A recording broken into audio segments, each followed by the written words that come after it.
Good morning my dear students. આજે આપણે 12 physics chapter number 3 lecture number 10 ઉપર આવવાના છે. અને લેક્ચર નંબર 10માં જે આપણે ન્યુમેરિકલ સ્ટડી કરવાના છે એ ન્યુમેરિકલ જે છે એ resistivity depends on a temperature છે. રેઝિસ્ટિવિટી ડિપેન્ડ્સ ઓન ટેમ્પરેચરમાં કદાચ તમને ઇક્વેશન ખબર હશે. R2 ઇક્વલ ટુ એમ તો એક્ઝેક્ટલી જો ઇક્વેશન કહેવું તો R equal to R01 plus alpha T2 minus T1 છે.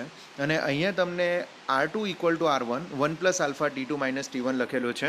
પણ આ બધી જ વસ્તુ મેં તમને એક્સપ્લેનેશન કરીશ કે એક્ઝેક્ટલી શું છે. તો આપણે એક્ઝામ્પલ નંબર 3.3 ઉપર આવીએ.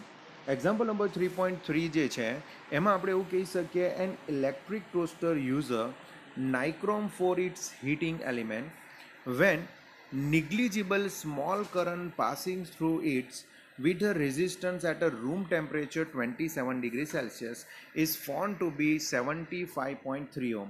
એટલે આપણે એવું કહી શકીએ કે resistance at a room temperature એટલે કેટલું છે 27 ડિગ્રી સેલ્સિયસ છે. એ ટાઈમે તમારો રેઝિસ્ટન્સની વેલ્યુ કેટલી આપેલી છે 75.3 ઓમ આપેલું છે.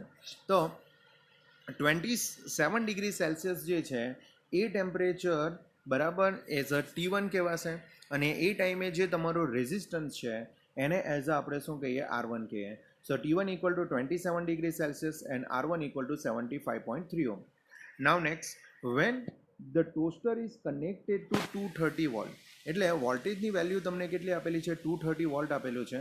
The current settles after a few second to a steady current 2.6 ampere. હવે સપોઝ એમ સમજી લો કે આપણે 230 વોલ્ટેજ આપણે અટેચ કરીએ ટોસ્ટર સાથે અને એમાંથી 2.68 શું કરીએ કરંટ પાસ આઉટ કરીએ. તો મારા પાસે વોલ્ટેજની વેલ્યુ બી છે અને મારા પાસે કરંટની વેલ્યુ બી છે. તો આના પરથી મેં રેઝિસ્ટન્સ ફાઇન્ડ આઉટ કરી શકીશ, કેમ કે રેઝિસ્ટન્સનું ઇક્વેશન છે આર ઇક્વલ ટુ શું છે વી બાય આઈ છે. આર ઇક્વલ ટુ શું છે વી બાય આઈ. તો R2 ઇક્વલ ટુ મેં V by I write down કરી શકીશ. હવે ફાઇન્ડ આઉટ શું કરવાનું છે એ બી આપણે જોઈ લઈએ. તો what is the steady temperature of the nichrome element. તો R2 ટાઈમે આપણને શું જોઈએ T2 જોઈએ, રાઈટ. R2 બરાબર ટાઈમે આપણને શું જોઈએ T2 જોઈએ. તો આપણા પાસે તો ઇક્વેશન છે કે R2 equal two R1 1 plus alpha T2 minus T1. હવે R2 આપણા પાસે નથી, પણ અહીંયા આપણા પાસે વોલ્ટેજ અને શું છે કરંટ છે. એટલે આપણે R2ની જગ્યાએ આપણે શું લખી શકીએ વી બાય આઈ લખી દઈએ. તો R2ની જગ્યાએ વી બાય આઈ થઈ જશે. R1 1 plus alpha T2 minus શું થશે T1. હવે વીની વાત કરીએ તો 230 વોલ્ટ અને કરંટની વાત કરીએ તો 2.68. હવે આ તમારું R2 equal to V by I થઈ ગયું. હવે R1ની વાત કરીએ તો 75.3 આપેલું છે 1 પ્લસ. હવે આલ્ફા જે છે એ તો ટેમ્પરેચર ગ્રેડિયન્ટ છે અને આ જે ટેમ્પરેચર કોએફિશિયન્ટ છે એની value 1.70 into 10⁻⁻4 degree Celsius given જ છે. તો એની જગ્યાએ આપણે 1.7 ઇન્ટુ 10⁻⁴ ડિગ્રી સેલ્સિયસ લખી દઈએ. ઓકે, T2 ફાઇન્ડ આઉટ કરવાનો અને T1ની વેલ્યુ છે 27. હવે 230 ડિવાઈડ બાય 2.68 કરીશું તો આપણો આન્સર 1.1397 આવશે. ઓકે, હવે નાવ નેક્સ્ટ ડિવાઈડ બાય આપણે 75 પોઈન્ટ શું કરે અને અહીંયા ડિવાઈડ બાય 75.3 બી કરી દીધેલું છે. એના સાથે ટોટલ આન્સર આપણો 1.1397 થઈ ગયો છે. હવે રાઈટ સાઈડ પર રહી જશે 1 પ્લસ 1.7 ઇન્ટુ 10⁻⁴ T2 માઇનસ 27 થશે. હવે આ +1 જો રાઈટ સાઈડ પર જશે તો -1 થશે. એટલે 1.1397 માંથી જો 1 માઇનસ કરી નાખો તો 0.1397 આવશે. બીજું આ 1.7 ઇન્ટુ 10⁻⁴ મલ્ટીપ્લાયમાં છે તે સામે જશે અને એક એમાં જશે ડિવાઇડેડમાં જશે, રાઈટ. ચાલો આટલું જો કરો તો આપણો આન્સર 821.76 આવશે. અને આ જે -27 છે એને રાઈટ સાઈડ પર લઈ જઈએ તો આપણે +27 કરવા પડશે. એટલે 821.76 પ્લસ 27 કરી નાખો તો T2 જે છે એની વેલ્યુ 848.76 આવશે. તો મારા પ્રમાણે જે છે આ ન્યુમેરિકલ બહુ ઇઝી છે. ખાલી તમને ઇક્વેશન જ ખબર હોવું જોઈએ કે R2 ઇક્વલ ટુ શું છે તો R2 equal two R1 1 plus alpha T2 minus શું છે T1. જેમાં T2 માઇનસ શું છે T1 જેમાં બરાબર આપણને R2 નહીં ખબર હતું પણ R2 ઇક્વલ ટુ આપણે શું લીધું વી બાય આઈ લીધું. R1 બી આપણને ખબર હતો, આલ્ફા બી ખબર હતો અને T1 બી ખબર હતો. તો એના પરથી આપણે T2 ઇઝીલી ફાઇન્ડ આઉટ કરી શકીએ છીએ.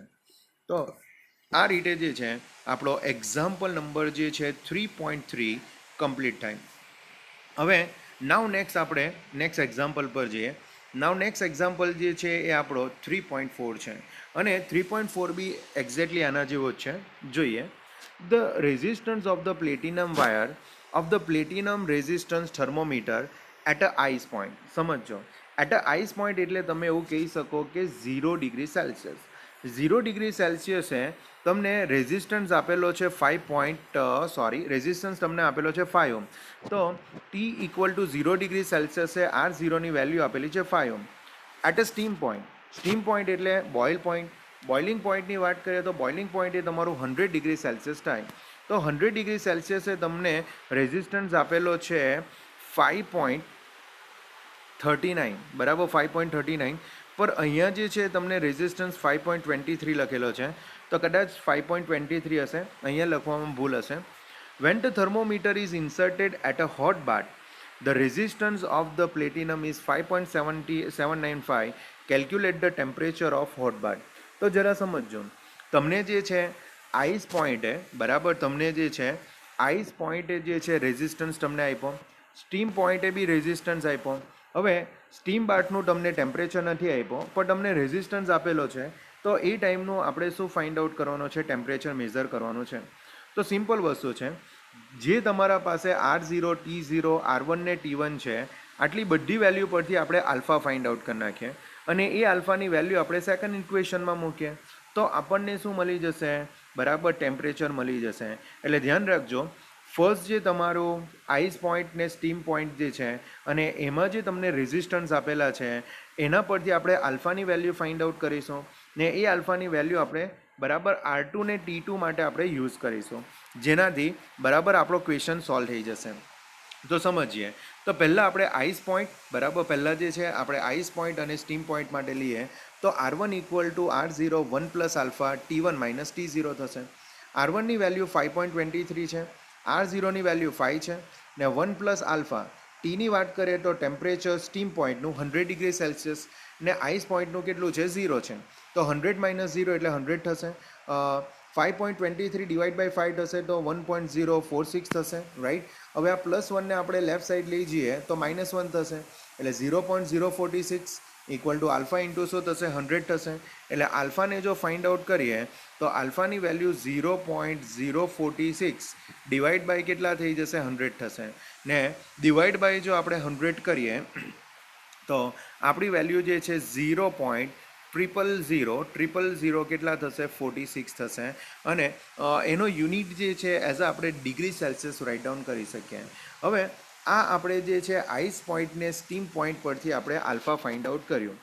હવે જે છે આપણે આઈસ પોઈન્ટ અને હોટ બાથ લઈએ. આપણે શું લઈએ? આઈસ પોઈન્ટ અને હોટ બાથ લઈએ. તો R2ની જગ્યાએ અહીંયા R1 આવી જશે, બાકીનું તો R0 1 plus alpha T2 minus T0 થશે. R2ની વેલ્યુ 5.795, R0ની વેલ્યુ 5, 1 પ્લસ આલ્ફા T2 ને આઈસ પોઈન્ટનું ટેમ્પરેચર છે 0.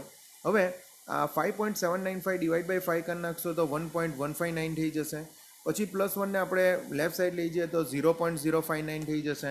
અને આલ્ફાની વેલ્યુ 0.00046 છે.